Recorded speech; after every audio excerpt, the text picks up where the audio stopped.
welcome back. Today is a big day, you guys, because today is the second drop of Time Being. We just dropped these quarter zip fleeces and we dropped some cute ass ankle socks. They've got this little hourglass embroidery on it. So I thought for today's stream, we would just hang out and catch up. You guys always love when I do the submission streams, so that's exactly what we're doing. I had you guys submit topics that you want me to talk about today, and we're just gonna talk. Someone asked, is LA actually a fun place to live in, or is it overhyped?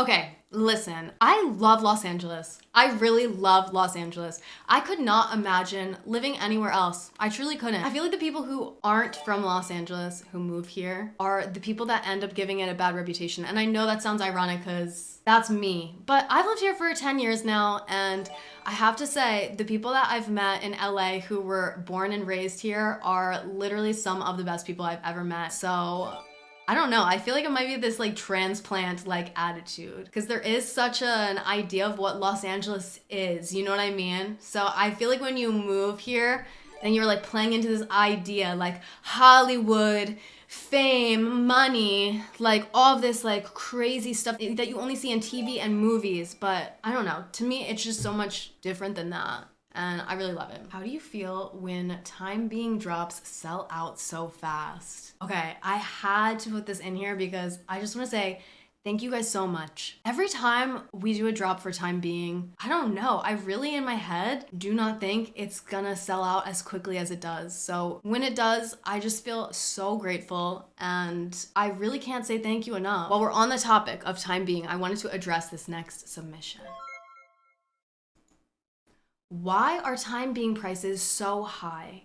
And then they said, kinda ashamed in ya, which kind of sounds like my mom submitted this or something, but my mom would never say she's kind of ashamed in me. Anyway, I wanted to address this, I actually did, because I'm always trying to make everything as affordable as possible. But let me keep it real with you guys. We're a really new brand, so it's expensive. It's really expensive. I really pride myself in giving you guys high quality items. Like, this isn't just merchandise, you know, like I'm not just like printing something onto a sweatshirt and selling it like merch. We're making like actual clothing items. Everything's embroidered. Like, check this out, you guys. This shit's no joke. This is no joke. And we've got embroidery on here, embroidery on the back. This is like a genuine piece of clothing. I really want to create good products for you guys. I want to do it ethically, and I can't wait for the future of this brand. This brand, like where we're going with it, I'm so excited. How to keep a healthy relationship.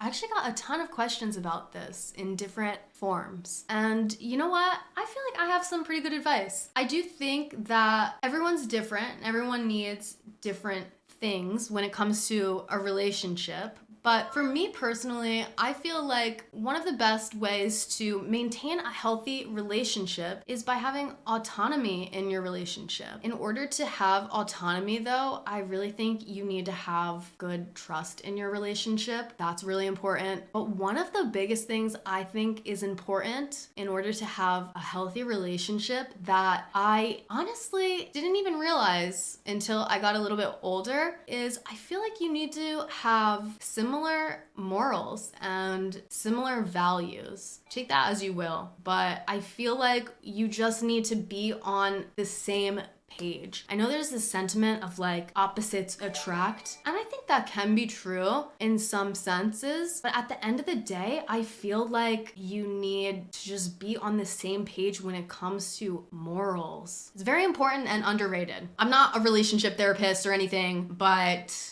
that's my advice. Have you thought about getting a second dog? I got a lot of these questions as well. To be honest, I have definitely thought about it a lot. I think it would be nice to have 2 dogs, but also I don't think so. For a couple of reasons. Finn is like extremely jealous, you guys. I don't know if any of you guys out there also have a dog or maybe a cat that needs a lot of attention, but that's my dog. He needs a lot of attention. He doesn't even like when I, pet other dogs or give my friends a hug. I had my friend over recently and she brought her child and I picked her child up and Finn was barking at us the whole time because he was jealous that I was picking up a baby instead of him. He's very jealous. And I know if I got a second dog, he would probably get over it eventually. He would probably be forced to. But all of these are just indicators that he might not be happy with me getting another dog. And you know what? I'm okay with that. I love Finn so much. He's like my entire world. I have never loved an animal as much as I love Finn. And he is more than enough for me, and he is a lot to handle. Honestly, he can be a lot to handle. Also, I want to add in having a pet makes it more difficult to travel. If any of you guys like traveling and have pets, then you probably know what I mean. So it probably wouldn't be the smartest thing for me to get another animal when that is a little bit of an issue for me. Like, I really do enjoy traveling, but I don't like leaving Finn. So I think I'm good with just having one dog. How did you know you were bi? If you're asking me this question, you might be bi as well. No, but seriously, I think I actually talked about this a bit in one of my videos on my main channel. If you want to watch me talk about this in a more refined way, I think the video is called Let's Talk About It. But I'll talk about this here as well. Honestly, I feel like when you're a queer person, that doesn't necessarily sit on one side of this sexuality scale. It can be a little bit difficult and confusing to know your sexuality, honestly. Bi people, let me hear you make some noise if you agree with that, because I feel like we live in a very black and white world. Everything feels very this or that. So when it came to figuring out my sexuality, I realized that I liked women and I was so quick to just identify as gay, but it never felt right for me because I was still attracted to men and I still continued to date men. So then I was like, well, maybe I'm straight. But then I was like, well, I'm not straight because I'm attracted to women as well. And I definitely went back and forth with this mentality for a while where I'm like, damn, am I gay or am I straight? Am I gay or am I straight? Am I gay or am I straight? But I realized I'm bi. It is hard to understand the concept of something not being one thing or another, which is where internalized biphobia comes in. For me, it's definitely something that I dealt with for a while. There's a lot of like outside push from society as well to fit you into a box of one thing or another. So that's also something that plays into this, where it's like if you present as a person, like a woman who dates women, people just want to say that you're gay. If you present as a woman who dates men, people just want to say that you're straight. Like, people are very much just trying to put you into a box, and it definitely plays into the confusion of it all. So I don't know. If you're asking me this question, I feel like you might be debating your sexuality. Just take your time with it and really just be honest with yourself. Honestly, if you feel like you're a queer person that doesn't necessarily lay on one side or the other of the sexuality spectrum, then just sit in that. Honestly, like, you don't have to label yourself if that's how you feel. Don't feel pressured to put a label on it. Sexuality can be very fluid for people, but it also cannot be fluid for people. It's different for everyone. So I feel like we all just need to be a little bit more open-minded, listen to how people identify, and just accept that for them. You know what I mean? It's definitely something that I feel really passionate about because I never had any bi representation growing up. So I like to be vocal about being bisexual and hopefully giving someone else out there some type of representation, because I feel like if I had representation of that when I was younger, it would have made figuring out my sexuality just a little bit easier. What's next? I never know what's coming next. Living alone. I just got my first apartment by myself and I want to make sure I won't struggle with loneliness. This is such a good question because going from living with roommates or living with your family to living alone definitely is a big transition. I got thrown up on at work today. My best piece of advice, if you're able to, would be to get a pet. Honestly, because that's what I did. When I moved out from my roommates and moved in by myself, I got Finn very shortly after. And having Finn with me doesn't feel like I'm alone because I'm not alone. Also, it gives you things to do, like specifically a dog. If you have a dog, you have to take your dog on walks, you have to take care of your dog, feed your dog. It gives you just like activities and things to do that take up your time. You know what I'm saying? I really think a pet is a good answer to this. But you know, pets are a big responsibility and they can also be a big financial responsibility. So I don't even think you'd necessarily need to get a dog. You could maybe get you could get a hamster. What is your favorite and least favorite things about streaming? I love the live interaction of it all. I really do. I feel like live streaming my ideas really takes it to the next level for a couple of reasons. One, I get all of these chats from you guys that really just, honestly, they always change the game, you know what I mean?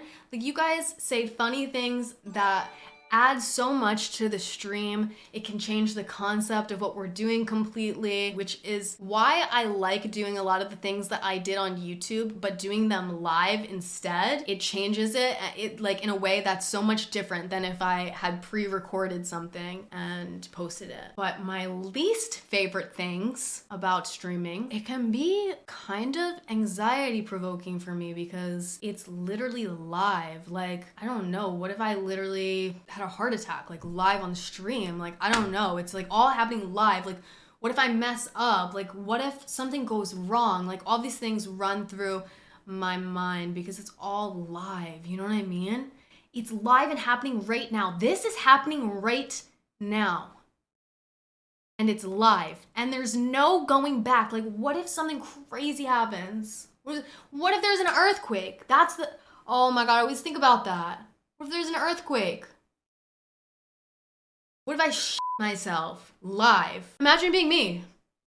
Imagine being me. Imagine being me coming on here in front of 1,000 people and shitting myself live. Really try to put yourself in my shoes and imagine that. Like, really imagine it right now. You would ignore it? Oh, thank you. Is it true that your last name is McAsseater? Now, where'd you hear that? Wait, actually my last name is McAllister. I'm actually destined to be an A-list celebrity. Where have you been all my life? How to genuinely stop comparing yourself to others. Okay, I got a few questions like this. Just stop. Just stop doing it. Just stop comparing yourself to others.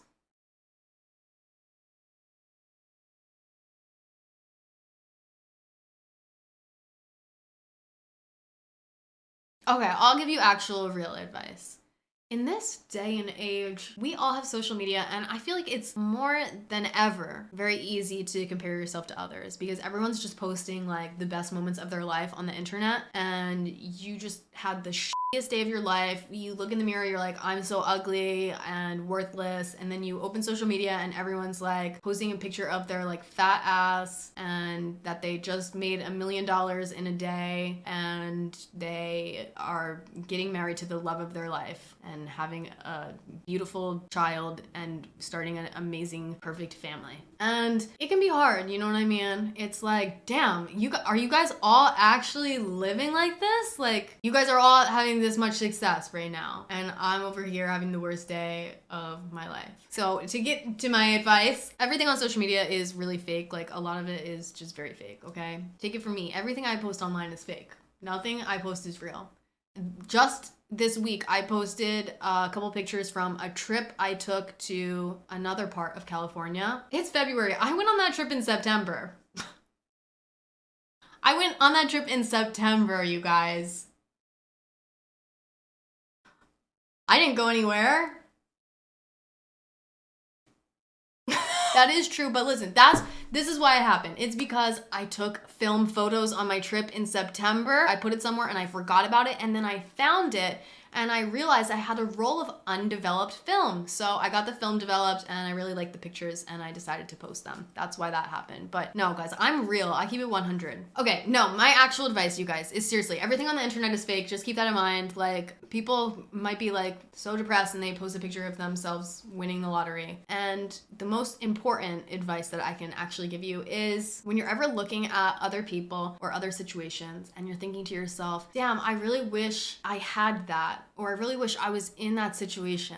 Just know that everyone is on their own timeline. So if you ever find yourself having those types of thoughts, think about what you do have instead. And you know what? You might not have much, honestly, but you have something to be thankful for. You really do. Don't compare your blooper reel to someone's highlight reel. That is so true. That is so true. We need to practice more gratitude. No, for real, gratitude is everything. I'm very grateful. I love to practice gratitude, and I start with things as simple as being grateful for my good health and my body. That's something I'm actually really grateful for, that I always take a minute to find gratitude for, is my body. Like, I'm so grateful for my arms and my legs and the fact that I can move my body and I'm in good health. That's a really good place to start being grateful for things like that you don't even necessarily think about every day. You know what I mean? Because sometimes we take some things for granted. Where is your next travel destination, and will you post spontaneous travel content again? This is such a great question, and I actually get asked this all the time. I really want to do that again this year. So as you guys know, I was doing a lot of travel content, and then we went into the pandemic,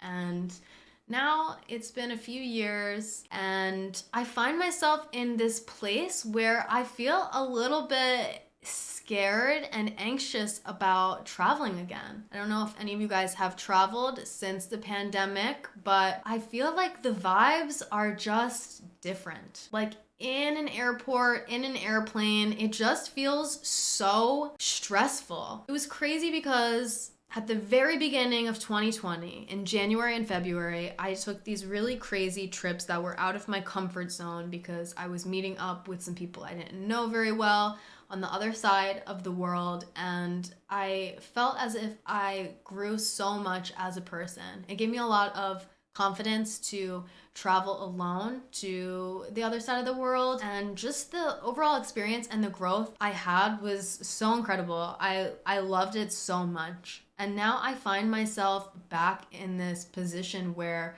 traveling makes me feel really anxious. Honestly, a little bit more anxious than before the pandemic. I don't know. It's crazy. So because I'm feeling that way, I really do want to push myself out of my comfort zone again and do something that will make me grow as a person. So I really hope to do something like that this year and document the experience. Hopefully this year. Can't make any promises, you know? Who knows what life is gonna throw at me, but just know it is something I really want to do, and I feel very passionate about it. And for the person who said go to Japan, that is like probably the number one country that I wanna go to right now. I would love to go to Japan.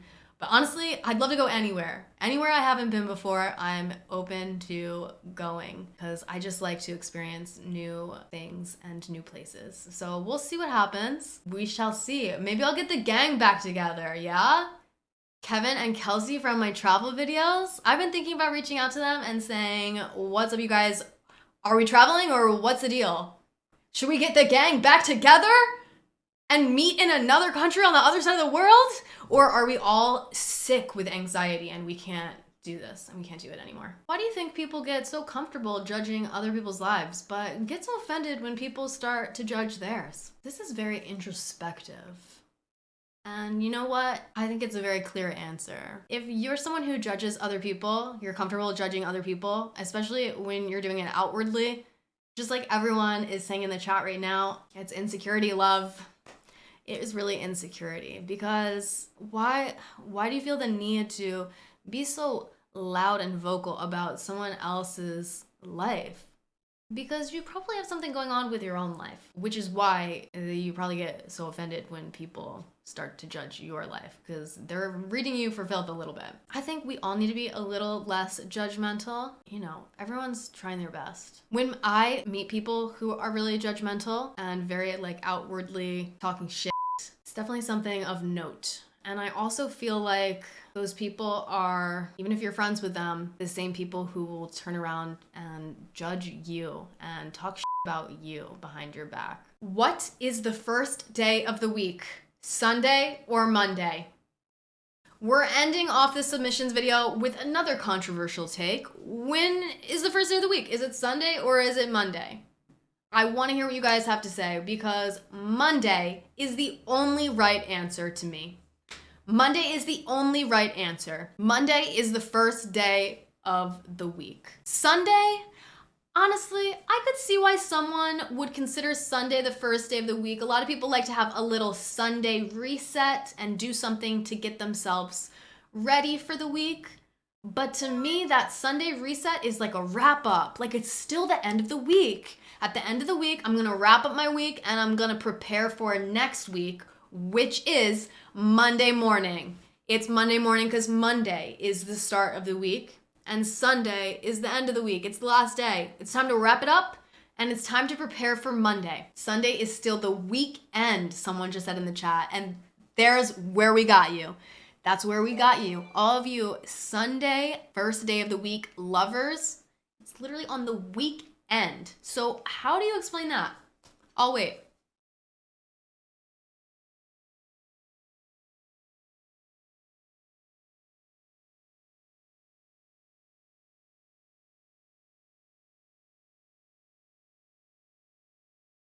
I'm waiting.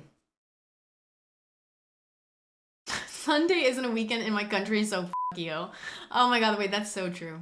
This is an American thing. That's actually so true. I do know in other countries, like, the week is skewed. The week is skewed. I can confirm. Anyway, you guys, thank you so much for submitting all your topics that you wanted us to talk about today. I hope you enjoyed this video. I hope it made you laugh, and I hope you maybe got a little bit of wisdom from me because I'm just full of it.